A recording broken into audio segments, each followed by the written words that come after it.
and welcome to the Haverhill Journal, where we give you a quick look at what's happening in our city. I'm Lindsay Paris, and later in the show, we are meeting one of the American Cancer Society's most successful fundraising teams based right here in Haverhill, and we're going to learn how the Cogswell Club is helping local nonprofits thrive. But first, the Merrimack Street landscape saw a dramatic change last week when the Gouki parking deck was demolished to make way for the new Lipoli development. Most were not sorry to see it go. The garage was considered an eyesore since opening in the mid-1980s, and sections had been closed because of structural flaws. Now we take a look back at the garage and find out what's to come in the near future.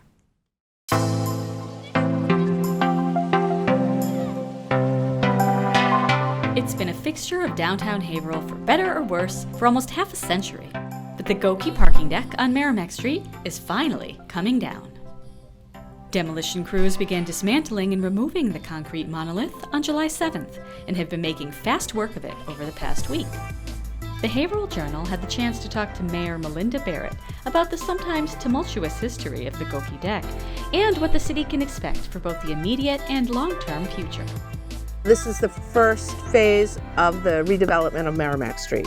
They set up last week, they put the fencing in, they started taking down the suppression systems, the electrical, and this week we saw that they brought in the giant machines and they started taking it down, and I'm hopeful that in about 6 weeks we will be able to put in a temporary 130 space parking lot for the merchants and the visitors to Merrimack Street to use. If anybody's driven downtown, we need them. There'll be handicap spots, there'll be temporary spots. We still will have Bailey Boulevard for long-term, employee type parking. We have West Street available for long-term parking during the day for employees also. And it will be all free during the duration of the construction of the parking garage. Very few people will be sad to see the old deck go. Lifelong Haverhill resident Peter Carboni echoes the sentiments of many. This garage was a disaster from the beginning. It was a disaster from when they built it. It was a disaster for 10 years before they finished building it. And this is a new moment for Haverhill that will open up the whole corner again to allow redevelopment that should have happened 50 years ago. Urban renewal, for some reason at that time, they wanted out with the old and they thought that this was the way to go. It led to the demolition of neighborhoods, businesses, blocks, streets. Urban renewal took it all down, but the program ended with no plans for building something else. So at the time they thought, well, we just decimated any place a merchant could actually open up a store. Let's put in a parking lot. So basically we built a almost 4-acre monolith that prevented any development. So with this Merrimack Street redevelopment, we'll get the parking garage. Each building, I believe, will have some podium parking. I think the total parking added is going to be over 800 spaces. And we'll have places where people will be living. We'll have some commercial space. It'll be a hub for activity is the goal. So, as Haverhill says goodbye to what is perhaps the most enduring symbol of one of its most infamous chapters, let's all look to the future and to the bright days ahead. By removing this parking deck, that's a signal that a new era for Haverhill is opening up. This is a great day for Haverhill.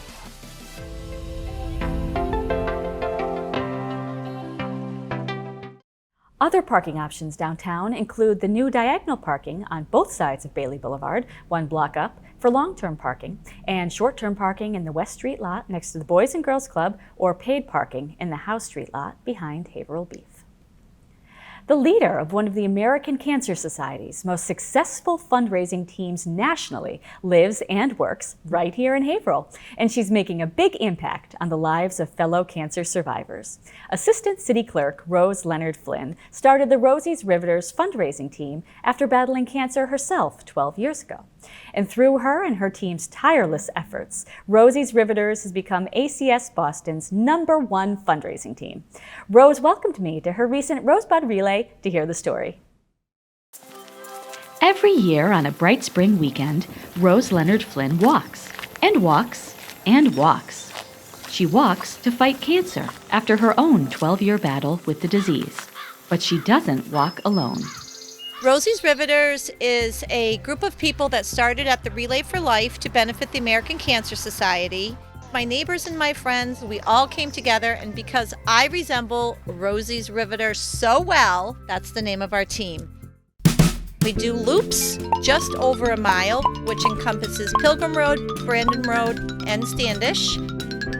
And I walk 24 hours. And this year, I am going to walk a marathon in 12, which is 26.2 miles, and I will finish with over 40 miles by noon tomorrow. So when we started the Relay for Life when I was younger, it was always so much fun, and we had such a great time walking, and she made it a great experience and invited everybody, all of our friends and family, to come do it. Even Rose's youngest neighbors are eager to walk with her. Hunter McCarthy is one of my biggest supporters, and last year he decided that he was going to match me, and the two of us in 24 hours, side by side, walked 42 miles. I also had another neighbor who is 5, and her name is Margaret Arroyo, and she ended up walking, I do believe it was 24 miles in 24 hours. She scooted a little bit, so we have to give the little kid a little credit, and she raised over $1,000. Honestly, it's a lot of fun. I grew up in this neighborhood, so it's fun to come back now that I moved out. It never feels like a chore because she's got so much energy, and it's contagious that she just keeps going, and so we also just want to keep going with her. When I was first diagnosed, I was a young mom. I had 2 small children, and it was devastating, to say the least. And everyone would tell you, you're going to be fine, it's going to be great, but it never is. I would call the American Cancer Society, and whoever answered the phone on that 1-800 number, they never told me I was going to be fine. They never told me it was going to be okay. They always listened and let me cry. So Rose has decided to support our Road to Recovery program, which gives free rides to patients in need. Not having a ride to treatment is actually the #1 reason that people can't get treatment. So having this resource is really helping so many people. They raised a record of over $50,000 last year, and they just continue to be some top performing and incredible volunteers that we work with. Rosies Riveters is currently the #1 fundraising team for Making Strides Boston, with over $45,000 raised this year alone. We also have a really big fundraiser that we hold in January called Move for the Movement. That fundraiser last year alone raised over $50,000, and it's a dance exposition. When we decided to start Move for the Movement, the dance fundraiser, that was also kind of a no-brainer because I was like, oh, well, I'm gonna dance in it. Like, I have danced in it every year for the past 12, 13 years that we've been doing it. Rose is one of my favorite people I've ever worked with. She has passion that is unmatched by anyone. She's just an unbelievable person and just so strong and gets through stuff that I hope that I can have the strength to do when I get older, and she's such a role model for me and my sister. I walk for those who can't. I walk for those who feel that they have no fight left in them. Every day is a gift, and you have to challenge that, and you have to accept that gift, no matter what is facing you, and that's why I do it. You can support the Rosies Riveters campaign benefiting Making Strides Boston. Search for Rosies Riveters at acsevents.org to make a donation. The Cogswell Club is a group of Haverhill citizens and organizations that raises money to benefit local nonprofits doing great work here in our community. The first beneficiary in 2022 was Cogswell Art Space, and in 2023, Cogswell Club supported organizations included the Haverhill Downtown Boxing Club and Make It Haverhill. HC Media's Cassie Elson visited the Downtown Boxing Club to see how this big donation is making a difference. Hi, my name is Jeff Grassi, and I got invited to the Cogswell Club by Tim Jordan. He had this great idea of about how can citizens and businesses, individuals and couples make a big change in Haverhill. In 2021, the first year that we did this, we picked Cogswell Art Space as the nonprofit beneficiary.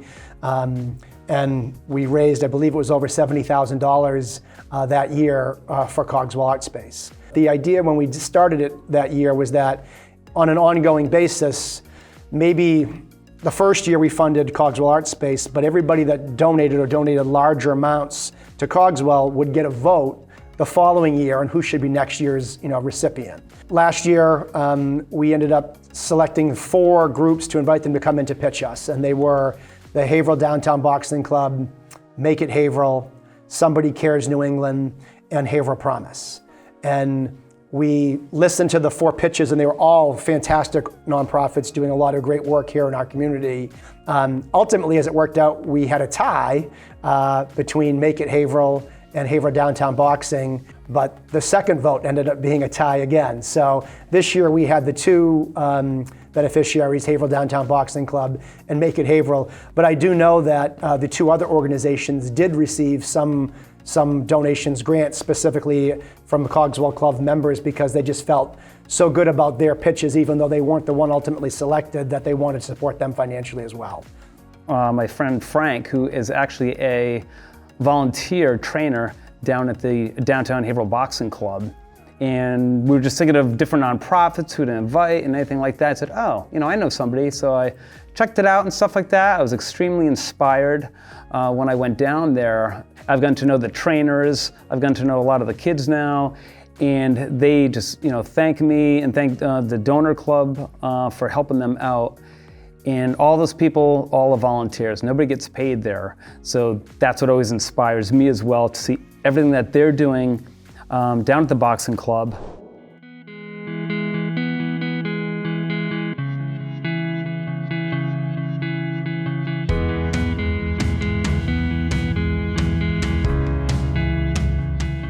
The Cogswell group with Jeff Grassi, Tim Jordan, unbelievable. Just that whole group's unbelievable. The money, we have all new bags, we're getting all new equipment. It's like a dream come true, to be honest with you. This gym is great for young people and older people like myself. We take children from 10 years and up. The one thing that I would love parents to know, or just people in the community to know, is that 95% of our members will never step in the ring and fight competitively. We don't advocate that anybody step into the ring if it's not something that they really truly want and that they've worked very hard towards. You can come here for community, for family, for discipline, just to get in shape, and you never, ever, ever have to throw a punch or get punched by another person. Boxing really brings people from all sides of the world together. I mean, you could get someone that works in finance and then someone that's a laborer, and everyone just comes together in here. You got prison guards, you got police officers, you might have someone that actually might have spent time in prison. In everyone's family, we're all friends, and it's just a great family environment. I think this community, joining this community, is one of the greatest things I could have ever done. It has been so incredible for my fitness, both mentally and physically. It's a great workout, but it is also a great community of people that is just truly wonderful to be here. You show up, whenever you show up, everybody's happy to see you. They greet you by name, and it truly just feels like a team in a way a lot of other things don't. Haverhill Downtown Boxing is it's the place to come to. It's going to change your life in a different way. It's changed my life in a very positive way, and without it, I don't know where I'd be. A lot of people walk by this gym and they're intimidated by it, so that's why we're inviting them in. And to be honest with you, I've told this before. When I first came in 5 years ago, I sat out in the car for a few minutes before I came in, but I'm glad I did. It was a great day when I walked in here a little over 5 years ago, and I've been coming 5-6 days a week ever since. The volunteer-run Downtown Boxing Club at 84 Locust Street welcomes as many as 60 young people every weekday afternoon and evening to learn life skills, discipline, and focus through the sport of boxing. The Cogswell Club encourages nonprofits to apply for monetary gifts in 2024, and community members are invited to donate. Contact Tim Jordan or Jeff Grassi to get involved. The Bradford Common is hopping with summer season events to delight your ears and tickle your taste buds. First, enjoy a free outdoor concert with the Bradford Common Friday Night Music Series every Friday night through August 16th from 6 p.m. to 8:15 p.m. Upcoming acts include Matt Jackson and Friends on July 19th, Paul Prue and the Delta Kings on August 2nd, Liam Foley and the Upticks on August 9th, and Parker Wheeler and Friends on August 16th. Bring a blanket or lawn chairs to enjoy these free concerts sponsored by the First Church of Christ. And the Haverhill Farmers Market is back at Bradford Common every Saturday from 9 to 1 p.m. through October 26th. With over 40 vendors, the farmers market offers something for even the most discerning palates, including vegan, gluten-free, and allergen-free options, as well as locally grown vegetables, meats, seafood, baked goods, and much more. If you have a story or event you'd like to see featured on the Haverhill Journal, call us at 978-372-8070 or email info@haverhillcommunitytv.org. And don't forget to like us on Facebook or at our HC Media YouTube channel. And that's what's happening in Haverhill this month. We'll see you in August. I'm Lindsay Paris. Have a good night, everybody.